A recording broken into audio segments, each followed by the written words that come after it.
സ്ത്രീകൾക്ക് എന്തുകൊണ്ടാണ് പട്ടികളോടും പ്രവാചകന്മാരോടും മറ്റ് ഒന്നിനോടുമില്ലാത്ത പ്രത്യേകമായ സ്നേഹവും അടുപ്പവും തോന്നുന്നത്? ഈ വിഷയത്തെപ്പറ്റി, ഈ ഒരു യാഥാർത്ഥ്യത്തെപ്പറ്റി, അതിൻ്റെ വസ്തുതാപരമായ സത്യം തിരിച്ചറിയുവാൻ താല്പര്യമുള്ള ഏവർക്കും സ്വാഗതം. ഞാൻ ഈ അവതരിപ്പിക്കുന്ന പ്രതിഭാസം നിങ്ങളുടെ ഏവരുടെയും ശ്രദ്ധയിൽപ്പെട്ടിട്ടുണ്ട് എന്നാണ് ഞാൻ കരുതുന്നത്. നമ്മുടെ രാജ്യത്ത്, കേരളത്തിൽ ആൾദൈവങ്ങളുടെയും കള്ളപ്രവാചകന്മാരുടെയും പുറകെ പോകുന്ന ജനക്കൂട്ടത്തെ നിങ്ങൾ ശ്രദ്ധിച്ചാൽ അതിൽ ബഹുഭൂരിപക്ഷവും സ്ത്രീകളാണ് എന്ന് നിങ്ങൾക്ക് മനസ്സിലാക്കാൻ കഴിയും. അതുപോലെ നിങ്ങൾ പാശ്ചാത്യ രാജ്യങ്ങളിൽ ചെന്നാൽ അവിടെയുള്ള സ്ഥിതിവിശേഷം ഒന്ന് പരിശോധിച്ചാൽ തീർച്ചയായും ഞാൻ ഈ പറയുന്ന കാര്യം നിങ്ങളുടെ ശ്രദ്ധയിൽപ്പെട്ടിരിക്കും. അതായത് അവിടെ പല സാഹചര്യങ്ങളിലും സ്ത്രീകൾക്ക് മനുഷ്യരെക്കാൾ താല്പര്യം അവർ വളർത്തുന്ന പട്ടികളോടാണ്. പെറ്റ് ഡോഗ്സ്, അതുകൊണ്ട് വലിയ വിലയേറിയ ഇനത്തിലുള്ള പട്ടികൾ വളർത്തപ്പെടുന്നുണ്ട്. ആ പട്ടികളെ വളർത്തുന്ന വിധം നിങ്ങൾ കണ്ടാൽ നിങ്ങൾ അത്ഭുതപ്പെട്ടു പോകും. ആ പട്ടികളെ കിടക്കമുറിയിലാണ്, സ്വന്തം കിടക്കയിലാണ്, എവിടെ പോയാലും കാറിൽ മടിയിൽ വെച്ച് കൊണ്ടുപോകും. ആ പട്ടിക്ക് തന്നെത്താനെ തിന്നാമെങ്കിലും അതിനെ ഊട്ടും, അതിനെ ഉമ്മ വയ്ക്കും, ഉമ്മ വെച്ചുറക്കും. ഇങ്ങനെയുള്ള സാഹചര്യങ്ങൾ, ഇത് രണ്ടും എൻ്റെ ശ്രദ്ധയിൽ ഇടം പിടിച്ചിട്ട് നാളേറെയായി. അപ്പോൾ ഇത് എന്തുകൊണ്ടാണ് എന്ന് ഞാൻ വളരെ കൂലങ്കഷമായി ചിന്തിച്ചിട്ടുണ്ട്. ഇപ്പോഴും ചിന്തിച്ചുകൊണ്ടേയിരിക്കുന്നു. അങ്ങനെ ചിന്തിക്കുമ്പോൾ മനസ്സിലായിക്കൊണ്ടിരിക്കുന്ന കാര്യങ്ങളാണ് ഞാൻ നിങ്ങൾക്ക് വെളിപ്പെടുത്തുന്നത്. നാളിതുവരെ ഞാൻ അന്വേഷിക്കുകയും മനനം ചെയ്യുകയും ചെയ്തതിൽ കൂടെ ഈ ഒരു പ്രതിഭാസത്തെ പറ്റി എനിക്ക് വെളിപ്പെട്ടു വന്നിട്ടുള്ള യാഥാർത്ഥ്യങ്ങളാണ് വളരെ ഹ്രസ്വമായി ഈ വീഡിയോയിൽ കൂടെ നിങ്ങളിലേക്ക് പകരുവാൻ ഞാനിപ്പോൾ തുനിയുന്നത്. നിങ്ങൾക്ക് ഇതിൽ താല്പര്യമുണ്ടാകും. ഞാൻ പറയുന്നതിൻ്റെ അർത്ഥവും യുക്തിയും പെട്ടെന്ന് പിടികിട്ടും എന്നത് എനിക്ക് വളരെ പ്രത്യാശയാണ്. നമുക്കാദ്യം പട്ടികളുടെ കാര്യം എടുക്കാം. പട്ടികളുടെ കാര്യം, പാശ്ചാത്യ സംസ്കാരത്തിൽ സ്ത്രീകൾക്ക് അവരുടെ ഭർത്താക്കന്മാരെക്കാൾ, അവരുടെ മക്കളെക്കാൾ പട്ടികളോട് വലിയ പ്രേമം തോന്നുന്നത് എന്തുകൊണ്ടാണ്? പട്ടികളോട് മാത്രമല്ല, ചിലർക്ക് പൂച്ചകളോട് വലിയ, ഈ രണ്ട് മൃഗങ്ങളോടാണ് ഏറ്റവും കൂടുതൽ സ്നേഹം, അനുരാഗം, പ്രേമം ഒക്കെ തോന്നുന്നത്. പിന്നെ ചില അപൂർവം ഭവനങ്ങളിൽ പെരുമ്പാമ്പുകളെ വളർത്തുന്നതായിട്ടും എനിക്കറിയാം. അത് നിയമത്തിന് വിരുദ്ധമാണ്. അതുകൊണ്ട് വളരെ ഗോപ്യമായിട്ടാണ് അത് ചെയ്യുന്നത്. അതിനോടപ്രകാരമാണ് സ്നേഹം പ്രകടിപ്പിക്കുന്നതിനെപ്പറ്റി എനിക്ക് വേണ്ട ഗ്രാഹ്യമില്ല. എൻ്റെ അന്വേഷണം തുടർന്നുകൊണ്ടേയിരിക്കും. പക്ഷെ ഇത്രമാത്രം ഞാൻ കണ്ടിട്ടുണ്ട്. പട്ടിയെയും പൂച്ചയെയും വളർത്തുന്ന വിധം കണ്ടാൽ നമ്മൾ കൊതിച്ചു പോകും. നമുക്ക് അസൂയ തോന്നും. അസൂയ തോന്നുന്നത് നല്ലതല്ല, എങ്കിൽ നമുക്ക് അസൂയ തോന്നും. അതെന്തുകൊണ്ടാണ് എന്ന് ഞാൻ അന്വേഷിച്ചപ്പോൾ എനിക്ക് മനസ്സിലായത്, പാശ്ചാത്യ സംസ്കാരത്തിൽ സ്ത്രീ പുരുഷ ബന്ധത്തിൽ വന്ന വലിയ പാളിച്ചയാണ്. അതെന്താണെന്ന് ചോദിച്ചാൽ, പാശ്ചാത്യ സംസ്കാരത്തിൽ ഭൗതികമായ സുഖലോലുപതയിൽ മനുഷ്യരാകമാനം ആണ്ടുപോയപ്പോൾ മനുഷ്യൻ്റെ ഇഹലോകവാസത്തിൻ്റെ ഏറ്റവും പ്രധാനപ്പെട്ട ലക്ഷ്യം, ഒരുപക്ഷെ ഒരേ ലക്ഷ്യം, അല്ലെങ്കിൽ എല്ലാറ്റിനും ഉപരിയായിട്ടുള്ള ലക്ഷ്യം, സുഖഭോഗങ്ങൾ അന്വേഷിക്കുകയും അത് ഏറ്റവും വലിയ തോതിൽ അനുഭവിച്ചു കൊണ്ടേ ഇരിക്കുകയും എന്നുള്ളതാണ്. അങ്ങനെയുള്ള ഒരു സംസ്കാരത്തിൽ, അല്ലെങ്കിൽ ആ സംസ്കാരത്തിൽ നിന്ന് ഉടലെടുക്കുന്ന ജീവിത രീതിയിൽ മനുഷ്യൻ എപ്പോഴും കൗശലക്കാരനായിരിക്കും. പ്രത്യേകിച്ച് പുരുഷൻ കൗശലക്കാരൻ, ഡിസെപ്ഷൻ എന്ന് പറയും. മനുഷ്യബന്ധങ്ങൾ സ്ഥിതി ചെയ്യുന്ന അടിത്തറ പരസ്പര വിശ്വാസം എന്ന അടിത്തറയിലാണ്. മ്യൂച്വൽ ട്രസ്റ്റ് എന്ന് ഇംഗ്ലീഷിൽ പറയും, പരസ്പര വിശ്വാസം. എന്നാൽ മനുഷ്യ സ്വഭാവത്തിൽ ഈ കൗശലം, അത് കുറുക്കനെയാണ് നമ്മൾ കൗശലക്കാരനായിട്ട് എന്ന് പറയും. അപ്പോൾ കുറുക്കനെ സംബന്ധിച്ചിടത്തോളം ഒന്നിനോടും പ്രത്യേകിച്ച് വലിയ പ്രതിപത്തിയോ ഫെയ്ത്ത്ഫുൾനെസ്സോ ഒന്നുമില്ല. അവന് കോഴിയെ കിട്ടണം. അപ്പോൾ കോഴി അന്വേഷിച്ച് പോയാൽ ഇന്ന കോഴി കൂട്ടിലെ കോഴിയെ ഞാൻ തിന്നത്തുള്ളൂ എന്നൊന്നും ഒരു കുറുക്കൻ പറയാറില്ല. ഏത് കോഴിക്കൂട്ടിൽ നിന്ന് കോഴിയെ കിട്ടിയാലും കുറുക്കൻ സന്തോഷമാണ്. അവനത് ആർത്തിയോടെ തിന്നും, അനുഭവിക്കും, സന്തോഷം, സുഖം.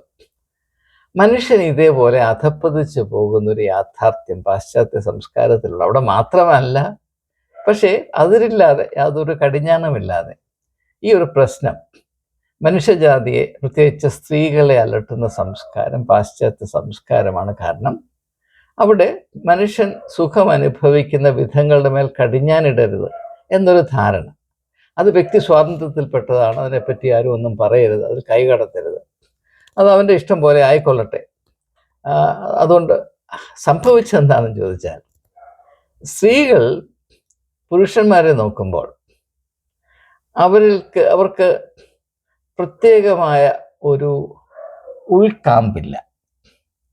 ഒരു ബന്ധത്തിലേർപ്പെട്ടാൽ അതിൽ പിടിച്ചു നിൽക്കത്തക്കവണ്ണം ഖരമായതൊന്നുമില്ല. Nothing substantial, nothing solid. ഇപ്പോൾ വെള്ളത്തിന്മേൽ വരച്ച വര പോലെയാണ് സ്ത്രീ പുരുഷ ബന്ധം പലയിടങ്ങളിലും. അത് ഒരു വിധത്തിലും സ്വീകരിക്കുകയോ അതിൽ ആശ്വാസം കണ്ടെത്തുകയോ ചെയ്യുവാൻ ഇടമില്ലാത്ത ഒരു വല്ലാത്തൊരു സ്ഥിതിയാണ്. അങ്ങനെയുള്ള സാഹചര്യത്തിൽ ഒരു സ്ത്രീയെ സംബന്ധിച്ചിടത്തോളം അവൾ അന്വേഷിക്കുന്ന സ്ഥിരതയാണ് ഇമോഷണൽ സ്റ്റെബിലിറ്റി എന്ന് പറയും. ഇമോഷണൽ സ്റ്റെബിലിറ്റി എന്ന് പറയും. ഇത് വളരെ പ്രാധാന്യമർഹിക്കുന്ന ഒരു വിഷയമാണ്. ഇങ്ങനെയുള്ള പ്രശ്നങ്ങൾ നമ്മുടെ സംസ്കാരത്തിലും പാശ്ചാത്യ സംസ്കാരത്തിൽ നിന്ന് നുഴഞ്ഞു കയറിക്കൊണ്ടേയിരിക്കുന്നത് കൊണ്ട് മുന്നമേ തന്നെ ഇങ്ങനെയുള്ള വിഷയങ്ങളെപ്പറ്റി അറിവുണ്ടാകുന്നത് നമുക്ക് പ്രയോജനം ചെയ്യും എന്നതും കൂടെ ഉദ്ദേശിച്ചാണ് ഞാൻ ഇങ്ങനെയുള്ള വിഷയങ്ങൾ കൈകാര്യം ചെയ്യുന്നത്. തന്നെയുമല്ല, ഇങ്ങനെയുള്ള കാര്യങ്ങളെ സാധാരണ പ്രതിപാദിക്കാറില്ല. അതെന്തുകൊണ്ട് എന്നതിനെപ്പറ്റി എനിക്ക് പ്രത്യേകമായിട്ടൊന്നും തൽക്കാലം പറയുന്നില്ല. പറയാനുണ്ടെങ്കിൽ ഞാൻ പറയുന്നില്ല. അവർ സ്ത്രീകൾ നോക്കുമ്പോൾ അവർ വളരെ ആഗ്രഹിക്കുന്ന, അവർക്ക് വളരെയധികം ആവശ്യമുള്ള, അവർ അനിവാര്യമാണ് എന്നവർ ധരിക്കുന്ന ഈ വൈകാരികമായ സ്ഥിരത, ഇമോഷണൽ സ്റ്റെബിലിറ്റി, അത് പുരുഷൻ്റെ മേൽ സ്ഥാപിക്കുന്നതിൽ വലിയ അർത്ഥമൊന്നും കാണാൻ വയ്യാത്തൊരു സാഹചര്യത്തിൽ അവർക്ക് ആകെപ്പാടെ ചെയ്യാവുന്നത്, അവർ ഏതെങ്കിലും ജീവിയിൽ അവരുടെ സ്നേഹവും അവരുടെ വാത്സല്യവും അർപ്പിച്ചാൽ അത് സ്ഥിരതയോടെ അതിൽ പിടിച്ചു നിൽക്കും എന്ന് പരിഗണിക്കുമ്പോൾ അവർക്ക് അവശേഷിക്കുന്ന രണ്ട് സാധ്യതകളാണ് വളർത്തുമൃഗങ്ങൾ. അതിൽ പ്രധാനമായും സാർവലൗകികമായി പട്ടിയും പൂച്ചയും. ഇപ്പം എലിയെ വളർത്താൻ അത്ര നല്ലതല്ല, അല്ലെങ്കിൽ പാമ്പിനെ വളർത്താൻ അത് നല്ലതല്ല. എരുമയോ പോത്തിനെയോ വളർത്തിയാൽ അത് അത്ര സൗകര്യമുള്ള കാര്യമല്ല. ഒരു പോത്തിനെ കൊണ്ട് നടക്കുന്നത്, പോത്ത് പോലെയുള്ള പുരുഷനെ കൊണ്ട് നടക്കേണ്ട ഗതിയുള്ള ഒത്തിരി പേരുണ്ട്. പക്ഷേ ഒരു വളർത്തുമൃഗമായിട്ട് പോത്തിനെ സ്നേഹിച്ചുകൊണ്ട് നടക്കുന്നതിനകത്ത് വലിയ അർത്ഥമൊന്നുമില്ല. അത് വളരെ അസൗകര്യം ഉണ്ടാക്കുന്ന ഒരു പരിപാടിയാണ്. അല്ലെങ്കിൽ ഒരു പശുവിനെ, അല്ലെങ്കിൽ ഒരു കാളയെ, അല്ലെങ്കിൽ ഒരു ആനയെ, ഒരു ഒട്ടകത്തെ, ഇതിലൊക്കെ നമ്മൾ പരിഗണിക്കുമ്പോൾ ഏറ്റവും നല്ലത് പട്ടിയും പൂച്ചയുമാണ്. അതിന് ഡൊമസ്റ്റിക്കേറ്റഡ് ആനിമൽസ് എന്ന് നാം പറയും. അപ്പോൾ എന്താണ്, മനുഷ്യനുമായി ഇണങ്ങിച്ചേർന്ന ഒരു ദീർഘകാല ചരിത്രമുള്ള രണ്ട് മൃഗങ്ങൾ, പട്ടിയും പൂച്ചയും. അവയിൽ വിശ്വാസമർപ്പിച്ചാൽ, അവയിൽ തങ്ങളുടെ സ്നേഹം നിക്ഷേപിച്ചാൽ, അല്ലെങ്കിൽ അവയെ സ്നേഹിച്ചാൽ, അവയെ കരുതിയാൽ, അവ ഒരിക്കലും ഈ സ്നേഹത്തെ അല്ലെങ്കിൽ അർപ്പിക്കപ്പെടുന്ന വിശ്വാസത്തെ വഞ്ചിക്കുകയില്ല, പുച്ഛിക്കുകയില്ല, തുച്ഛീകരിക്കുകയില്ല. പുരുഷനെ പോലെ കൂടും കൊടുക്കുകയും പെറുക്കുന്ന ആളെ നടന്നു പോകത്തില്ല. ഈ പട്ടി അവിടെ തന്നെ കാണും. ഞാൻ എവിടെയൊക്കെ പോയിട്ട് തിരിച്ചു വരുമ്പോൾ വാലാട്ടി പട്ടി അവിടെ ഉണ്ടായിരിക്കും. പൂച്ചയാണെങ്കിൽ മ്യാവ് മ്യാവ് മ്യാവ് എന്ന് പറഞ്ഞ് അവിടെ ഉണ്ടായിരിക്കും. ആ പൂച്ച അടുത്ത വീട്ടിൽ പോയി താമസമാക്കത്തില്ല, അവിടെ തന്നെ കാണും. അങ്ങനെയാകുമ്പോൾ ഞാൻ ഈ പറഞ്ഞതുപോലെ ഒരു ഇമോഷണൽ സ്റ്റെബിലിറ്റി, വൈകാരികമായ സ്ഥിരത നിലനിർത്തുവാനായി പാശ്ചാത്യ സംസ്കാരത്തിലുള്ള നല്ല നല്ല വളരെയധികം ധനാഢ്യരായ ആളുകൾ നല്ല അവസ്ഥയിൽ ജീവിക്കുന്നു എന്ന് നാം വിചാരിക്കുന്ന ആളുകളുടെ ഏക സാധ്യത എന്ന് പറയുന്നത് അവരുടെ വികാരം ഈ പട്ടിയിലും പൂച്ചയിലും സമർപ്പിച്ച് അതുകൊണ്ട് അവർ സന്തോഷം കണ്ടെത്തുക, സ്ഥിരത കണ്ടെത്തുക, ആശ്വാസം പ്രാപിക്കുക എന്നുള്ളതാണ്. അതുകൊണ്ട് എന്ത് സംഭവിക്കുന്നു എന്ന് ചോദിച്ചാൽ നിങ്ങളുടെ ശ്രദ്ധയിൽപ്പെട്ട് കാണും. അവർ അവരുടെ വളർത്തുമൃഗങ്ങളെ പരിപാലിക്കുന്നത് കണ്ടാൽ നിങ്ങൾ അതിശയിച്ചു പോകും. അനാവശ്യമായ പ്രാധാന്യവും ധാരാളിത്വവും ആഡംബരവും, ഒരു പട്ടിക്കൊക്കെ നല്ല കോട്ടൊക്കെ ഇട്ട് തയ്പ്പിച്ച് നിർത്തിയിരിക്കുന്നത് കണ്ടാൽ നമുക്ക് അങ്ങനെ ഒരു കോട്ടുണ്ടായിരുന്നുവെങ്കിൽ കൊള്ളായിരുന്നു എന്നാണ് വിചാരിക്കും. കാറിലൊക്കെ കൊണ്ടു നടക്കുമ്പോൾ നമുക്കും അങ്ങനെ ഒന്ന് നടന്നാൽ കൊള്ളാം, നമ്മൾ ഇരുകാരികളായിപ്പോയി, അതുകൊണ്ട് നമുക്ക് എലിജിബിലിറ്റി ഇല്ല, നമുക്കുള്ള യോഗ്യതയില്ല എന്നോർത്ത് നമ്മളൊരു പക്ഷേ അതുപോലെയാണ് പാശ്ചാത്യ സംസ്കാരത്തിൽ സ്ത്രീകൾ ഈ വളർത്തുമൃഗങ്ങളെ അവർ സ്നേഹനിധികളായി വളർത്തുമൃഗങ്ങളെ കാണുകയും പരിപാലിക്കുകയും അവയോട് ഉദാത്തമായ സ്നേഹനിർഭരമായ ബന്ധം പുലർത്തുകയും ചെയ്യുന്നത്. അതിൻ്റെ അർത്ഥം ഞാൻ ഇപ്രകാരമാണ് മനസ്സിലാക്കുന്നത്. ഇതുവരെ ഞാൻ അന്വേഷിച്ചതിൽ നിന്ന് വ്യക്തമായി മനസ്സിലാക്കിയ ഒരു കാര്യം ഞാൻ നിങ്ങളെ അറിയിക്കുന്നു എന്ന് മാത്രം. ഇനി നമുക്ക് കേരളത്തിലോട്ട് തിരിച്ചു വരാം. അതായത് അമേരിക്കയിൽ പോയാൽ നമുക്ക് തിരിച്ചു വരണമല്ലോ. അപ്പോൾ കേരളത്തിലോട്ട് വരുമ്പോൾ നമ്മുടെ സ്ഥിതി അതല്ല. നമ്മുടെ സ്ഥിതി കേരളത്തിലെ സ്ത്രീകൾ, അതായത് മതപരമായി വലിയ വികാരവും ആവേശവും എരിവും ഉള്ള സ്ത്രീകൾ പാശ്ചാത്യ സ്ത്രീകളെ പോലെയല്ല. എന്നാൽ അവരെ പോലെയാണ്, ഈ ഒരു കാര്യത്തിൽ അവരെ പോലെയാണ്. എന്താണ്? അവർക്ക് കിട്ടിയ പുരുഷന്മാർ അവരുടെ പ്രതീക്ഷകൾക്ക് അനുസരിച്ച് ഉയരുന്നവരല്ല. അവരെപ്പറ്റി ഈ സ്ത്രീകൾ വളരെയധികം നിരാശ അനുഭവിക്കുന്നവരാണ്. പക്ഷേ ആ നിരാശ ഒന്ന് പൊതുവിൽ സമ്മതിക്കുവാനോ അനുഭവിക്കുന്ന നിരാശയ്ക്ക് എന്തെങ്കിലും ഒരു പ്രതിവിധി കണ്ടുപിടിക്കുവാനോ ഉള്ള ഒരു സാഹചര്യം കേരള സംസ്കാരത്തിലല്ല. അമേരിക്കൻ സംസ്കാരത്തിൽ ഈ വളർത്തുമൃഗങ്ങളെ ഇങ്ങനെ പരിപാലിക്കുന്നതിനും സ്നേഹിക്കുന്നതിനും അപ്പുറത്ത് മറ്റ് പല വിധത്തിലും ഒരു പ്രതി കണ്ടുപിടിക്കാനുള്ള മാർഗങ്ങളുണ്ടാകുന്ന ആ മാർഗങ്ങളിലേക്ക് ഞാൻ പോകുന്നില്ല. കാരണം ഈ യൂട്യൂബ് സംഗമം അതിനുള്ള ഒരു പരിപാടിയല്ല എന്നതുകൊണ്ട് തന്നെ. അപ്പോൾ കേരളത്തിലെ സ്ത്രീകളെ നോക്കുമ്പോൾ അവർ പാശ്ചാത്യ സംസ്കാരത്തിൽ സ്ത്രീകൾ അനുഭവിക്കുന്ന അതേ വൈകാരികമായ പട്ടിണി അനുഭവിക്കുന്നുണ്ട്. വൈകാരികമായ അസ്ഥിരത അവരെ നന്നായി അലട്ടുന്നുണ്ട്. അവർക്കെന്താണ് മാർഗം? അവർക്കിവിടെ ഒരു പട്ടിയോ പൂച്ചയോ വളർത്തി മക്കളെ പോലെ സ്നേഹിച്ചു, അല്ലെങ്കിൽ കൊച്ചുമക്കളെ പോലെ കരുതി, അതിനെ ഉമ്മ വെച്ചു, അതിന് കുപ്പി പാലിട്ട് നിപ്പിൾ വിട്ട് പാല് കൊടുത്തു, അല്ലെങ്കിൽ സെറിലാക്ക് കുഴച്ച് ഇട്ട് കൊടുത്തു, അല്ലെങ്കിൽ എനിക്കറിയാം ഒരു വീട്ടിൽ ഒരു മലയാളിയുടെ വീട്ടിൽ അവിടെ വളർത്തുന്ന പട്ടിക്കുഞ്ഞിന് ചിക്കൻ സൂപ്പ് കൊടുക്കുന്നത് മാത്രമല്ല, ഇഞ്ചക്റ്റബിൾ ആയിട്ടുള്ള ചിക്കൻ സൂപ്പിൻ്റെ ലിക്വിഡ് അതിൻ്റെ വായിലോട്ട് തുള്ളിയായിട്ട് ഒഴിച്ചു കൊടുത്തെങ്കിലേ ശരിയാകത്തുള്ളൂ എന്ന് വിചാരിക്കുന്ന ഒരു മലയാളി കുടുംബത്തെ എനിക്കറിയാം. അത് പോട്ടെ, മറ്റൊരു വിഷയം. അപ്പോൾ അങ്ങനെ ഒരു വലിയ വൈകാരിക പട്ടിണി നമ്മുടെ ഇടയിൽ സ്ഥിതി ഉണ്ടാകുന്നത് നാം ആരും തന്നെ പരിഗണിക്കാത്ത, അങ്ങനെ ഉണ്ട്, അതൊരു യാഥാർത്ഥ്യമാണ്. പക്ഷേ നാം അത് പരിഗണിക്കും, അത് നമ്മുടെ പരിഗണന അർഹിക്കുന്നൊരു വിഷയമാണ്, ഒരു പ്രതിഭാസമാണ് എന്ന് സമ്മതിക്കുകയോ ചെയ്യുന്നില്ല. പക്ഷേ അതൊരു യാഥാർത്ഥ്യമായതുകൊണ്ട് അതിനുള്ള പ്രതിവിധികൾ ഈ കൊടും പട്ടിണി അനുഭവിക്കുന്ന നല്ല സ്ത്രീകൾ അവർ തന്നെ അന്വേഷിച്ച് കണ്ടുപിടിക്കേണ്ട ഗതികേടാണ്. അവരത് ചെയ്യുന്നുണ്ട്. അത് അവർ പട്ടിയെയും പൂച്ചയെയും സ്നേഹിക്കുന്നതിന് പകരം അവർ പ്രവാചകന്മാരെ സ്നേഹിക്കുന്നു. പട്ടിയെയും പൂച്ചയെയും സ്നേഹിക്കുന്നതിന് പകരം പാശ്ചാത്യ സംസ്കാരത്തിൽ സ്ത്രീകൾ അവരുടെ വൈകാരികമായ സ്ഥിരതയ്ക്ക് ഒരു ട്രീറ്റ്മെൻറ്റ്, അസ്ഥിരതയ്ക്ക് ഒരു ട്രീറ്റ്മെൻറ്റ് എന്ന പോലെ പട്ടിയെയും പൂച്ചയെയും അവരുടെ പ്രേമഭാജനങ്ങളായി വളർത്തുമൃഗങ്ങളായി പെറ്റ്സായി ഡൊമസ്റ്റിക് പെറ്റ്സായി കരുതി ലാളിച്ച് വളർത്തുന്നത് പോലെ അതിന് സമാനമായി ഇവിടെ കേരളത്തിൽ ക്രിസ്തീയ സ്ത്രീകൾ അവരുടെ വൈകാരികമായ അസ്ഥിരതയുടെ ഒരു ചികിത്സ എന്ന നിലയിലാണ് ഈ പ്രവാചകന്മാരുടെ അടുത്തും എന്താണ് പറയുന്നത് അത്ഭുത രോഗശാന്തി വിദഗ്ധരുടെയും അടുത്ത് പോകുന്നത്.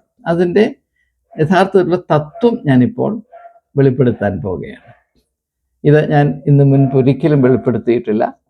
ഇതാദ്യമായിട്ടാണ് അതുകൊണ്ട് തന്നെ ഇത് നിങ്ങൾ പ്രത്യേകമായി ശ്രദ്ധിക്കണമെന്ന അഭ്യർത്ഥനയോടെ ഞാൻ എൻ്റെ കർത്തവ്യത്തിലേക്ക് പ്രവേശിക്കുകയാണ്.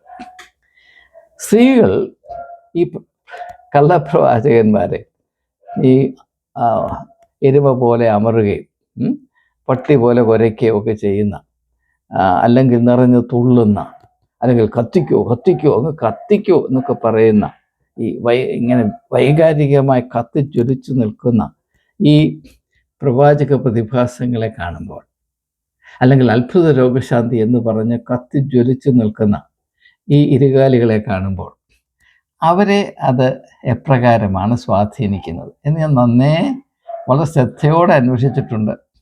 അവിടെ അവർ കാണുന്നത് പാഷൻ, വൈകാരികതയുടെ ഒരു വലിയ സൂര്യ ഉദയം പോലെയാണ് അവരിത് കാണുന്നത്. അതാ ഒരു പ്രവാചകൻ സ്റ്റേജിൽ നിന്ന് അവൻ കത്തിജ്വലിക്കുകയാണ്. അവൻ മറുഭാഷ പറയുന്നു, അവൻ അമറുന്നു, അവൻ ചാടുന്നു, അവൻ ആളുകളെ ഊതി വീഴ്ത്തുന്നു, ചിലരെ തുവാല കൊണ്ട് വീശുമ്പോൾ അവർ വീഴുന്നു, അദ്ദേഹം ഊതുമ്പോൾ അവിടെ ആകെപ്പാടെ ആളുകൾ വിറയ്ക്കുന്നു. ഒരുത്തനൊരു വലിയ ഒലക്ക എടുത്തുകൊണ്ട് വന്ന് ഒലക്ക പ്രവാചകനായിട്ട് വരുന്നു.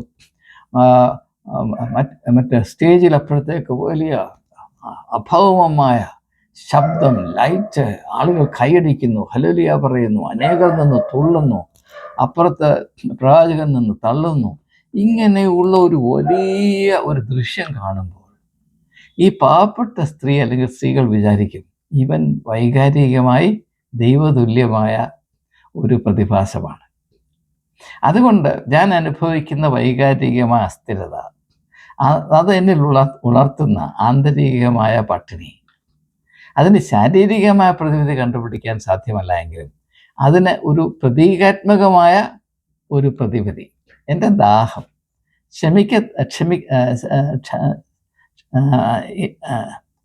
ഇല്ലാതാകത്തക്ക ഒന്ന് കുറച്ച് കിട്ടുന്നതിന് വേണ്ടി ഈ ഒരു സാഹചര്യത്തിലേക്ക് ചെന്നാൽ, അതിനോട് അല്പം ഒന്ന് സഹകരിച്ച് ചെന്നാൽ കുറച്ച് നേരം അങ്ങനെയുള്ള ആ ഒരു വികാര വിച്ഛുംഭിതമായ അവസ്ഥയിൽ നിറഞ്ഞാടുന്ന ഈ പ്രവാചക ശ്രേഷ്ഠനെ, ഈ അത്ഭുത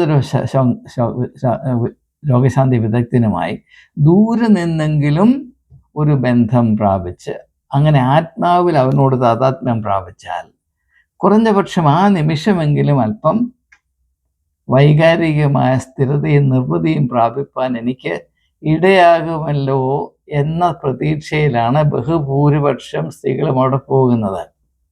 ഇപ്പോൾ ഒരു സ്ത്രീ അവിടെ നിന്ന് നിറഞ്ഞാടുന്ന ഒരു പ്രവാചകനെയും അത്ഭുത രോഗശാന്തി വിദഗ്ധനെയും ആ പ്രത്യേകമായ അവസ്ഥയിൽ കാണുമ്പോൾ അവൾ വിചാരിക്കുന്നത്, ഇവൻ he's an embodiment of passion, അവൻ വികാരത്തിൻ്റെ ഒരു രാജാവാണ്. ഇപ്പോൾ ബോംബെയിൽ അമിതാഭ് ബച്ചൻ അല്ലെങ്കിൽ ഷാരൂഖ് ഖാൻ അവരൊക്കെ നിൽക്കുന്നത് പോലെയാണ്, സിനിമാ ലോകത്തിൽ അവർ കത്തിജ്വലിച്ച് നിൽക്കുന്നത് പോലെയാണ് ഇവിടെ പാണ്ഡ ജോർജും പിന്നെ പ്രവാചക തോമാച്ചനും ക്രിയാച്ചനും മറ്റുള്ള ഇട്ടൂപ്പും കിട്ടൂപ്പും അണ്ടനും കോടനും ഇങ്ങനെ നിന്ന് ആടുമ്പോൾ, വിറയ്ക്കുമ്പോൾ, മറ്റുള്ളവരെ വിറപ്പിക്കുമ്പോൾ, ഊതി തള്ളിയിടുമ്പോൾ അവിടെ വിചാരം എന്താണ്? ഇത് വൈകാരികമായി ഉദിച്ചു വരുന്നൊരു സൂര്യനാണിത്.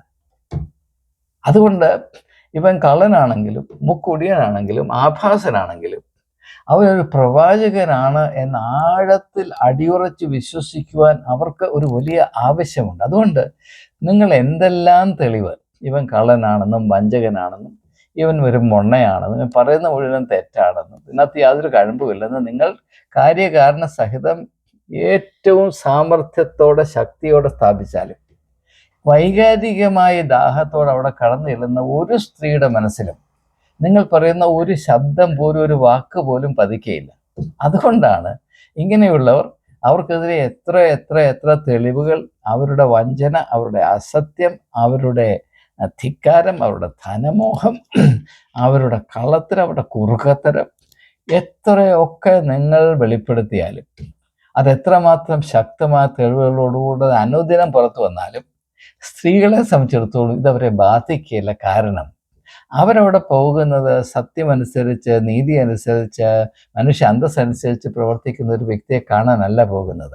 അവരവിടെ പോകുന്നത് വൈകാരികമായി സൂര്യൻ്റെ തേജസ് പോലെ കത്തി നിൽക്കുന്നു എന്ന പ്രതീതി ഉണ്ടാക്കുവാൻ കഴിവുള്ള ഒരു നല്ല ആർട്ടിസ്റ്റിനെ, അവർ ആർട്ടിസ്റ്റാണെന്ന് അറിയാതെ ആർട്ടിസ്റ്റിനെ അന്വേഷിച്ചാണ് അവർ പോകുന്നത്. അത് അവർ കണ്ടെത്തുന്നതിൽ കൂടെ അവർ നൈമിഷികമാണെങ്കിൽ പോലും ഒരു വികാര സംതൃപ്തി, ഒരു വികാര നിർവൃതി അവർ പ്രാപിക്കുന്നു. അതിന് അവർ വലിയ വില കൊടുക്കുന്നു. കാരണം എന്താണ്? അവർ തിരിച്ച് ഭവനത്തിൽ വരുമ്പോൾ അവർ മണലാരണ്യത്തിലാണ്. കാരണം അവിടെ ഇരിക്കുന്ന പുരുഷൻ, അവൻ്റെ ഗുണം കൊണ്ട് ഈ പാവപ്പെട്ട സ്ത്രീ അവിടെ ഭവനത്തിൽ വരുമ്പോൾ ഒരു മണലാരണ്യമാണ്. അവിടെ നിന്ന് അവൾ ഓർക്കുമ്പോൾ അവിടെ നിറഞ്ഞാടുന്ന പ്രവാചകൻ ഈ മണലാരണ്യത്തിലെ ഒരു ഒയേസിസ് ആണ്.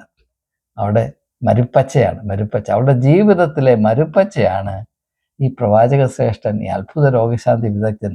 അതുകൊണ്ട് രോഗശാന്തി കിട്ടിയില്ലെങ്കിലും അവൾ പറയും എനിക്ക് രോഗശാന്തി കിട്ടി. കാരണം എന്താണ്? അവളുടെ രോഗം എന്തായിരുന്നു? അവളുടെ രോഗം ഈ വൈകാരികമായ അസ്ഥിരതയും പട്ടിണിയുമാണ്. ആ രോഗം മാറി കിട്ടിയെന്നാണ് ഈ പറയുന്നത്. അല്ലാതെ നടുവ് നൂർന്നെന്നോ അല്ലെങ്കിൽ മുറിഞ്ഞു പോയ കാല് വീണ്ടും കിളിച്ചെന്നോ അതൊന്നും അല്ല പ്രശ്നം. അവിടെ പോകുന്ന സ്ത്രീകളുടെ ഏക പ്രശ്നം അവിടെ വൈകാരികമായ അസ്ഥിരതയും പട്ടിണിയും അങ്കലാപ്പമാണ്. അതിനല്പം ശമനമുണ്ടായി എന്നാണ് ഈ പാവപ്പെട്ട സ്ത്രീകൾ പറയുന്നത്. അത് വേണ്ടതുപോലെ മനസ്സിലാക്കാൻ നമ്മൾ ശ്രമിക്കുന്നില്ല. കുറ്റക്കാർ നമ്മൾ തന്നെയാണ്. എന്നാൽ അവർക്ക് ഈ ഒരു ദാഹം അത് ശമിപ്പിക്കുന്നതിന് മറ്റൊരു മാർഗം നാം കാണിച്ചു കൊടുക്കുന്നില്ല. സഭകൾക്ക് അത് സാധിക്കുന്നില്ല. അതുകൊണ്ടാണ് സഭയിൽ ഇങ്ങനെയൊക്കെ നിൽക്കുന്ന മിടുക്കന്മാർ ഇങ്ങനെയുള്ള കള്ളപ്രവാചകന്മാരെ വിമർശിക്കുന്നതിന് പോലെ അവരെ താങ്ങി നിൽക്കുന്നതിൻ്റെ കാര്യം എന്താണ്? അവരെ കൊണ്ട് ഒന്നും ചെയ്യാൻ കഴിയുകയില്ല. മറ്റുള്ള കള്ളപ്രവാചകന്മാരും അത്ഭുത രോഗശാന്തി കച്ചവടക്കാരും ഈ സ്ത്രീകൾക്ക് നൈമിഷികമായൊരു നിർവൃത്തി പകരുന്നെങ്കിൽ ഈ സഭകളിലിരിക്കുന്ന മാന്യന്മാർക്ക്, ഇടയന്മാർക്ക് അതുപോലും കൊടുക്കാനുള്ള കഴിവില്ല. അതുകൊണ്ട് മറ്റുള്ളവരെ വിമർശിക്കാനുള്ള ആർജവം നട്ടെല്ലാം അവർക്കുണ്ടാകുകയില്ല. പക്ഷേ ഇത് ആകമാനമായൊരു വലിയ കൊള്ളയാണ്. മനുഷ്യരുടെ ലാർജ് സ്കെയിൽ വഞ്ചനയാണ്, മൊത്തത്തിലുള്ള വഞ്ചനയാണ് എന്ന യാഥാർത്ഥ്യം തിരിച്ചറിയുന്നവർ വളരെ കുറവാണ്. ഇത് നമ്മുടെ എവിടെയും ശ്രദ്ധയിൽപ്പെടുത്തേണ്ടത് അത്യാവശ്യമാണ് എന്നെൻ്റെ മനസ്സ് വളരെ നന്നായി നിർബന്ധിച്ചത് കൊണ്ടാണ് ഞാൻ ഈ വെളിപ്പെടുത്തൽ നിങ്ങളുമായി പങ്കിടുന്നത്. ഇത് നിങ്ങൾ ചിന്തിക്കുക. ഞാൻ പറഞ്ഞതിൽ എന്തെങ്കിലും കഴമ്പുണ്ട് എന്ന് നിങ്ങൾക്ക് തോന്നിയാൽ അത് രേഖപ്പെടുത്തുക. അല്ലാഞ്ഞാൽ നിങ്ങളുടെ വിയോജിപ്പ് ഏറ്റവും ശക്തമായി രേഖപ്പെടുത്തുക. നിങ്ങളുടെ വിയോജിപ്പിൽ കൂടെയാണ് ഞാൻ കൂടുതൽ ചിന്തിക്കുകയും കൂടുതൽ കാര്യങ്ങൾ മനസ്സിലാക്കുകയും ചെയ്യുന്നത് എന്നതുകൊണ്ട് നിങ്ങളുടെ ഓരോരുത്തരുടെയും വിയോജിപ്പിനെ ഞാൻ വളരെയധികമായി ബഹുമാനിക്കുന്നു, വിലമതിക്കുന്നു, ആദരിക്കുന്നു. എല്ലാവർക്കും എൻ്റെ നമസ്കാരം.